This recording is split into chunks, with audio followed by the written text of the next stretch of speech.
the cricket, and the watchmaker's garden. Once upon a time, in a valley where the morning mist hung like silken threads over the furrows, lived a cricket named Barnaby. Barnaby was not like the other crickets in the lower meadow. While his brothers and sisters spent their days leaping aimlessly through the clover or competing to see who could leap over the tallest dandelion, Barnaby preferred to sit on a smooth, flat stone and observe. He observed the way the morning dew clung to the cabbage leaves. He noticed how the ants quickened their pace when the air turned heavy before a storm. But most of all, Barnaby felt the temperature. To Barnaby, the warmth of the earth and the chill of the night were not just sensations. They were a rhythm, a musical score that thrummed through his very existence. Barnaby lived at the edge of a vast vegetable garden owned by an old farmer named Silas. Silas was a man of great industry but failing joints. His hands were gnarled like the roots of the old apple tree, and his brow was permanently furrowed from years of squinting at the sky, trying to guess what the weather would do next. Silas loved his garden, but he was old-fashioned and stubborn. He relied on ancient, faded almanacs and the unpredictable ache in his left knee to tell him when to plant, when to water, and when to cover his delicate crops. Lately, the weather had been treacherous. The valley was experiencing an erratic spring, a season of trickery where a balmy afternoon could violently give way to a biting frost by midnight. Silas was losing the battle. Just the week prior, he had planted his tender tomato seedlings during a warm spell, only for an unseasonal freeze to blacken their leaves 2 nights later. Barnaby had watched from his stone as the old man wept quiet, frustrated tears over the ruined crops. Barnaby's heart ached for the farmer. Silas was a kind giant. He never stepped on the insects intentionally, and he always left the overripe strawberries at the edge of the patch for the field mice and crickets to enjoy.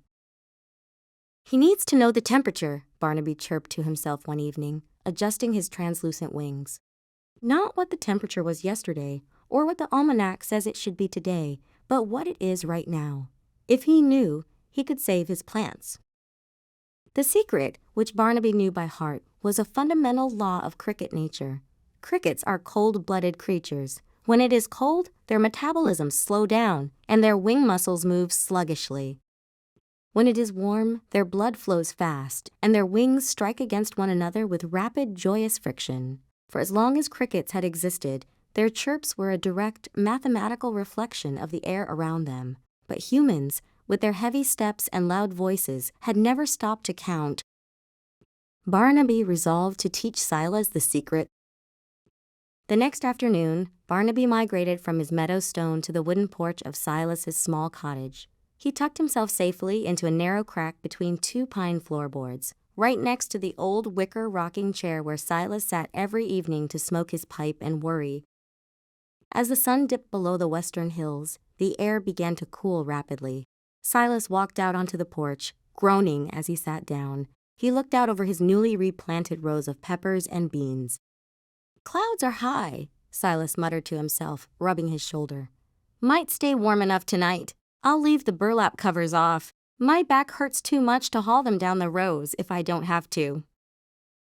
Barnaby knew, from the sharp, crisp tightening in his antenna, that Silas was making a terrible mistake. A cold front was dropping fast from the northern peaks. Within 3 hours, the temperature would hit the freezing mark. Barnaby rubbed his wings together. Because of the current coolness, his muscles moved at a measured, deliberate pace. Chirp, chirp, chirp, chirp. Silas puffed his pipe, staring into the twilight. Barnaby chirped louder. He wanted to create a steady, unmissable pattern. Chirp, chirp, chirp, chirp. "Hush now, little bug," Silas said softly, tapping his pipe against the railing. "I've got too much on my mind for your racket tonight." Barnaby did not hush. Instead, he began to count his own beats, aligning them with the fading light. He knew that if a human counted a cricket's chirps in a specific time frame, the math would reveal the exact warmth of the air. Barnaby slowed his rhythm slightly as the air dropped another degree. Chirp, chirp, chirp. Silas tilted his head.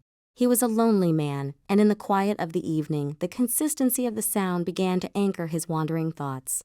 He pulled a heavy silver pocket watch from his waistcoat. It was a habit of his to wind it at dusk. He held the watch up, watching the steady tick of the second hand. For some reason, the rhythm of the watch and the rhythm of the cricket seemed to dance together. Silas looked down at the floorboards. "You're regular as a clock tonight, friend," Silas whispered. Barnaby kept his pace perfectly steady. He chirped exactly 15 times in 15 seconds. Then he paused, waited, and did it again. Silas, with nothing but time and worry on his hands, found himself counting along with the ticks of his watch. 1, 2, 3, 4. He counted for 15 seconds. 15 chirps, Silas noted. He smiled faintly. A slow night for you. Must be getting chilly. Suddenly, Silas paused. A memory, long buried under decades of farming manuals and economic worries, stirred in his mind. When he was a boy, his grandfather, a quirky naturalist who lived in the deep woods, had told him a strange rule about the creatures of the grass. "The world speaks in numbers, Silas," his grandfather had said. "If you listen to the crickets, add 37 to their song, and they'll tell you the weather." Silas blinked. He looked at his watch again. He looked down at the crack in the wood where Barnaby was hidden. "No," Silas laughed, shaking his head. "That's an old wives' tale, an old man's nonsense." Barnaby heard the doubt in the giant's voice. He knew he had to prove it. The temperature was falling faster now. As the cold crept under the porch, Barnaby's wings naturally slowed down. He adjusted his output. Now, he was chirping only 13 times in 15 seconds. Silas, drawn back to his watch by pure curiosity, counted again. 1, 2, 3, 13. 13, Silas muttered. He took out a stubby pencil and an old seed catalog from his pocket. He wrote down the number 13. He added 37. 50, Silas read aloud. 50 degrees Fahrenheit. He stood up, his knees cracking, and walked over to the small mercury thermometer hanging on the shaded side of the porch pillar. He held up a lantern to read the glass tube. The red liquid sat precisely on the line marked 50. Silas gasped, nearly dropping his lantern. Exactly 50. He sat back down in his rocking chair, his eyes wide. He stared at the floorboard where Barnaby resided. "Was that a fluke, little bird of the grass? Let's see you do it again." Barnaby waited. The cold intensified. The air became crisper, heavier with frost potential. His muscles tightened. He could only manage 8 chirps in 15 seconds now. Chirp, chirp, chirp. Silas counted the seconds on his silver watch. 8 chirps? He did the math in his head. 8 plus 37. 45, Silas whispered. He hurried back to the mercury thermometer. The red line had dropped. It was exactly 45 degrees. Silas's heart raced. He looked out at his garden. If the temperature had dropped 5 degrees in less than an hour, it would easily strike freezing before midnight. His peppers would be ruined. His beans would turn to mush. "The almanac was wrong," Silas shouted, his voice echoing across the quiet yard. "My knee was wrong. The cricket is right." Ignoring the ache in his lower back, the old farmer sprinted down the porch steps. He grabbed his heavy rolls of burlap canvas and ran down the long rows of crops. He threw the protective covers over the vulnerable green shoots, pinning the edges down with heavy stones just as a bitter, icy wind began to howl through the valley. From his warm crack in the porch, Barnaby watched the farmer work by the light of a lantern. Barnaby was exhausted. Chirping in the cold took an immense amount of energy for a small insect, but he felt a profound sense of satisfaction. The next morning, the valley was covered in a thick layer of white frost. The grass in the meadow was frozen stiff, standing like tiny glass spears. But under the heavy burlap sheets in Silas's garden, the soil remained warm, and the seedlings stayed cozy and green. When Silas came out onto the porch that morning, he carried a small porcelain saucer.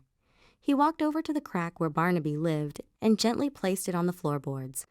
On the saucer was a perfectly ripe, split-open blackberry and a single drop of honey. "Thank you, Professor," Silas said softly, looking down at the wood. From that day forward, an extraordinary partnership blossomed between the old farmer and the little cricket. Silas no longer consulted the faded almanacs. He stopped trusting his aching joints. Every evening, before he decided how to tend to his garden, he would sit in his wicker rocker, pull out his silver pocket watch, and listen. Barnaby became the official meteorologist of the farm. If he chirped 23 times in 15 seconds, Silas knew it was 60 degrees, perfect for liquid fertilizing. If Barnaby chirped 33 times, it was 70 degrees, meaning the soil was drying fast and the pumpkins needed an extra gallon of water. Word began to spread through the valley. Other farmers came to visit, watching in amazement as Silas calculated the exact temperature of his farm without ever looking at a thermometer, simply by listening to the steady, rhythmic song coming from beneath his porch floorboards. They tried to replicate it, but their crickets were too far away in the fields, or they didn't have the patience to count the precise 15-second intervals. Silas's garden became the most productive in the region, boasting the earliest tomatoes and the most bountiful beans, all because he knew exactly when to protect them. As the summer waned and the crisp air of autumn began to paint the maple trees in shades of gold and scarlet, Barnaby felt his body slowing down for the season. He knew that soon it would be time for his long winter sleep, and his songs would cease until the following spring. On the final warm night of September, Barnaby crawled out of his crack and sat openly on the porch floor, basking in the fading warmth of the twilight. Silas came out, holding his watch. He looked down and saw the little green-brown cricket sitting in the open light.